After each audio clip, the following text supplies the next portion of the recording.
Hello class, hope you are doing well. I'm going to talk about the second part of our chapter 4, talking about the periodic table. We already talked about the chemistry of the elements, talking about the protons, electrons, and neutrons, and we know that who discovered protons, neutrons, electrons. Today we are going to talk about by details of periodic tables. Whenever we talk about the periodic table, first thing you should remember that the first person who designed the table, he was one um, chemistry teacher, a Russian chemistry teacher, Dmitry Mendeleev, and sometimes we call this table by the Mendeleev's table. So in general, we call it periodic table of elements. And we are talking about periodic table of elements approved by American Chemical Society, ACS, the largest scientific community in the world. For this table, we are able to place elements in some columns and also rows. So for the columns, we call them group or family, and for the rows, we call them period. Whenever we are talking about the similar elements, we are talking about the elements are placed in the one column, in the same column, or in the same group. In this table that you may have like this one, we have 8 main groups. Group 1A, as you see on the left side, A means main groups. Second group is the 2A, and we skip the shortest columns here, and we start with group number 3, 4, till group number 8. For first two groups, you need to memorize the name of them. Alkali metals and alkaline earth metals, they are the technical terms we use for group 1 and group 2. And for the last two groups, we use halogens and noble gases, group 7 and group 8. Please memorize these four terms we may have for these groups. The reason we call them noble gases because they don't have enough activity like other elements in the periodic table. And also elements placed in the short columns in the middle, they are metals. We call them transition metals. Let me go and take a look at the periodic table by another point of view. As you see here, most of the elements represent here by the metals, by the blue color. They are metals. So we have mostly metals in the periodic table. And we have some non-metals placed on the right side of the periodic table and few metalloids. Please find these elements on your periodic table in your textbook or the handout I gave it you, and memorize the name of the metalloids, because it's important for us to know what is the metal, what is the non-metal, and what is the metalloid in the periodic table. As you see here, we have one non-metal on the left side of the periodic table. This is like an exception. So we call it hydrogen. Hydrogen placed on the left side on the top corner, and we call it like a non-metal, and it placed in the metallic group. This is an exception. Most of the elements are metals. Some elements are non-metals, and we have few metalloids. We're going to know how to find out we have metals. What does that mean when we say non-metal? So to review properties of metals, we have like these properties. Let me have a quick review regarding these properties. First, they are solid at room temperature. Most of our metals, they are solid at room temperature, except mercury. So if we are talking about solid, we may talk about metals and vice versa, except mercury. Mercury always appears as a liquid metal. So this is one exception. Please make sure that you know exceptions for this chapter as well. They are shiny. The second property we may consider for metals, they are shiny. So the appearance is shiny. Another one, they are good conductor for heat and electricity. They are conducting heat and electricity very well. So the best conductor for our table is gold, but it's too expensive to use that, and we look at another one to replace that one with the second order metal conductive metals is silver. Silver is still expensive, so we may work on another one, we call it copper. So if we are asked what is the best conductive metal in the periodic table, the answer is gold, but it's too expensive. And the most commonly used elements in the periodic table as a conductor is copper that we use for our building. Another example that you may find is in the periodic table, metals placed on the left side.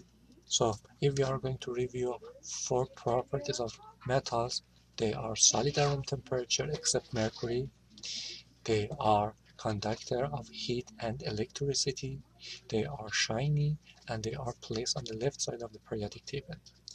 And last thing, most important properties of metals. Metals lose electrons and make positive ions, we call them cations. So please memorize that. Metals lose electrons and make positive ions, we call them cations. So the only way to make cations, it means we have metals. Metals make cations. Let me go and review non-metals properties. So one thing that you may consider that we just need to opposite properties of metals. If we say metals are conductor of heat, conduct heat and electricity very well, you may say non-metals, they don't conduct heat and electricity very well. It means they are poor conductor of heat and electricity. So easy to follow up. Poor conductor of heat and electricity when we talk about non-metals. Also, they are solid and gas as well as liquid. We have only one liquid non-metal like metals. It has one metal liquid, we call it mercury. We have one non-metal liquid, we call it bromine, Br. Please keep that one in your mind. Br, bromine, is one of the non-metal. It appears as a liquid, and this is a toxic. Make sure you know this. So 2 liquid elements in the periodic table. One for metal, we call it mercury. One non-metal liquid, we call it bromine. And another property for non-metals, they gain electrons and make an ion. They make negative ion. So exactly opposite of metal properties. Non-metals gain electrons and make anions, negative ion. And for metalloids, how about the metalloids? How to find out that we have metalloids? Whenever we have one element, it acts sometimes like metal, sometimes like non-metals. We call it metalloids. So we don't have any rigid, strict definition and also properties for metalloids. Metalloids, sometimes they act like metals, sometimes they act like non-metals. Like is silicon. Silicon is one of the most commonly used metalloids or elements we use in our daily life. If you look at the CD surface or DVD surface, it's made by the metalloids, we call it silicon. It's shiny, it conducts heat, it conducts electricity, but it does not conduct heat, and that is why we say this is a metalloid. Sometimes we call them metalloids as semiconductors. So they are some terms we use in the chemistry for metalloids. Please memorize metalloids element in the periodic table. We have a few. They just place like a diagonal. If we look at the previous slide here, sorry about that, they are placed like a diagonal pattern in the periodic table. So it's easy to find out the name of them and chemical symbol of them to memorize. To have a quick review regarding the periodic table that we have, we should work with them. Columns are called groups or families. I prefer to call them groups because family is for the introductory level. Groups of the periodic table, they are columns. And also we call them Horizontal lines, rows, periods. Main group abbreviated by A, and if we have transition metal elements in the short columns, we call them B. And on the bottom of the periodic table, you will find two periods. We call them inner transition metals or inner transition elements because they belong to inner periods, and based on the design that we have, and we learned that one in chapter 9, we placed them in a separate place. In this periodic table, as you see here, we have 8 main groups: group 1, group 2, 3, 4, 5, 6, 7, 8. There are 8 main groups. Group 1, column 1, we call it alkali metals. Group 2, we call them alkaline earth metals. In the middle, we call them transition metals, and we show them with B. We denote them with B, transition metals. Group number 7, we have some specific term, they call it halogens, and group number 8, we call it noble gases. If you remember, we had these names for our class. Please memorize them. You should start with the easy question like this. What is the symbol for silver? We have a list of elements that you need to memorize, so please memorize them. Please memorize them. This is the one of the elements you need to memorize, its name. Ag represents the silver. And please pause this video and find out which one are metals. It doesn't matter, they are main metals or transition metals. Please take a look at your periodic table, and based on the place of the elements in the periodic table, you should be able to answer these questions. So this is the answer of the question. Hope everyone gets the correct answer. And then you've got the standard quizzes here, which is all the different content. One more question regarding the periodic table. Magnesium is the member of what group of elements? If you look at the periodic table, always you have the periodic table. Magnesium placed in group number 2, column 2, and you just need to remember that for column 2 we just use 2 terms to call it alkaline earth metals. So this is the answer to this question. To remind you again, we have 2 types of charged atoms. We call them ions, positive and negative. Cations are positive ions and anions are negative ions. Positive ions or cations can be made by metals. So if we have metals, they lose electrons and they make cation. Whenever we say they lose electrons, it means they have fewer electrons than protons for their ions. So cations, they have fewer electrons than protons. For this example, Na is an element, is a neutral element. It should have 11 protons and 11 electrons based on the atomic number. Whenever we say Na cation, Na1 positive, it means we are talking about Na sodium lose 1 electron. Whenever it loses 1 electron, we have 1 electron fewer than protons. It means 10 electrons. So this is a general rule we apply for cations. Same for anions in opposite way. Anions, they are negative charged ion. It means nonmetals gains electrons and they make anions. When nonmetals gain electrons, they have more electrons than protons. Like this example, chlorine atom is one of the nonmetal elements. It has 17 protons and 17 electrons because of its atomic number. If you look at the periodic table, you will find atomic number of chlorine 17. So 17 protons, 17 electrons. When we are going to report the anion, we should know anion gains electrons. So chlorine gains 1 electron and it has 18 electrons. So we have 18 electrons, more electrons than protons. But one possible question, how to find out chlorine gains 1 electrons and sodium loses 1 electrons. This is the one thing we discussed in our class. Group number of elements represent the charge for anions and cations, and we discussed about this. We have one formula and we need to work on this in our class.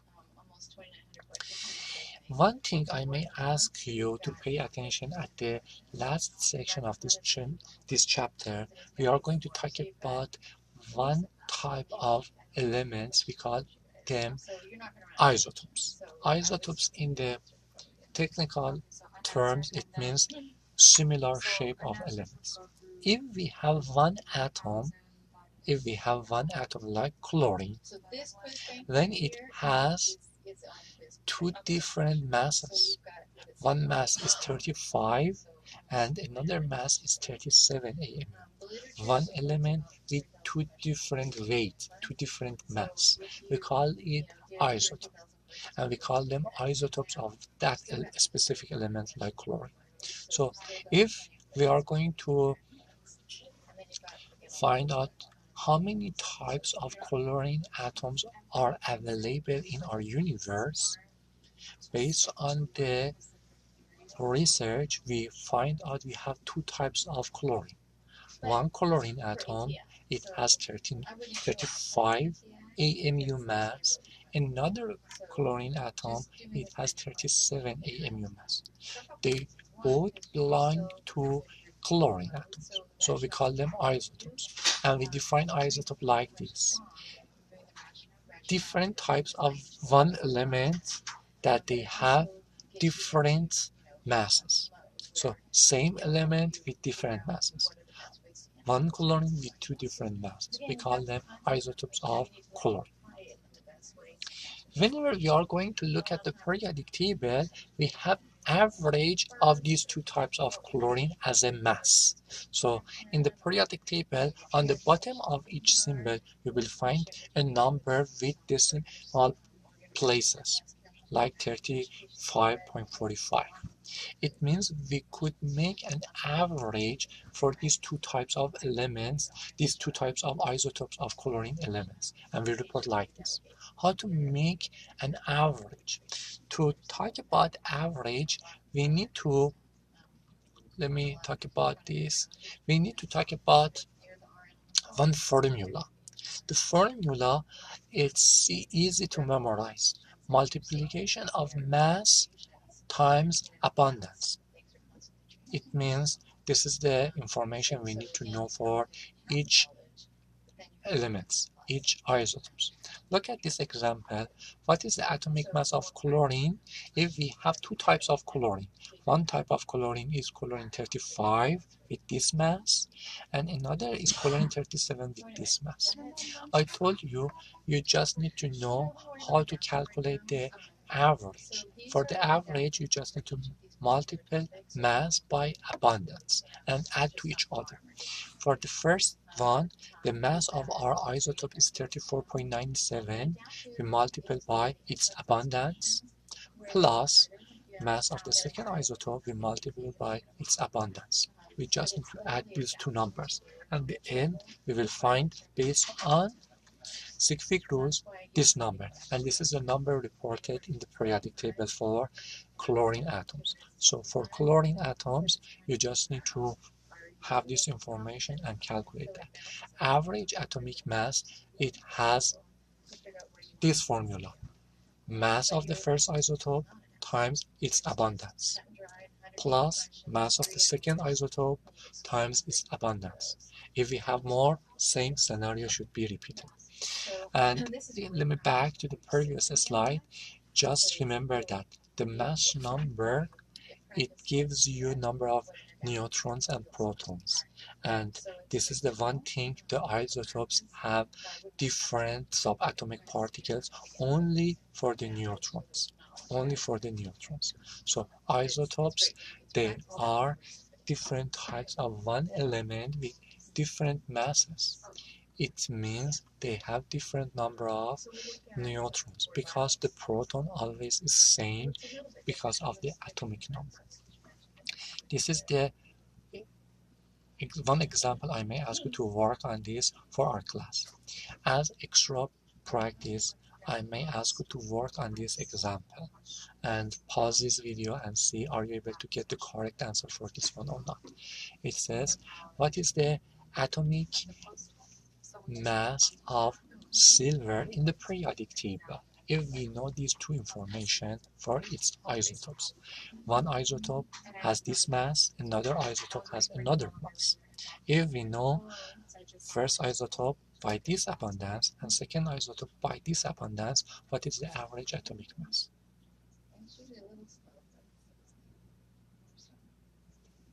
Please answer this question by pausing this video.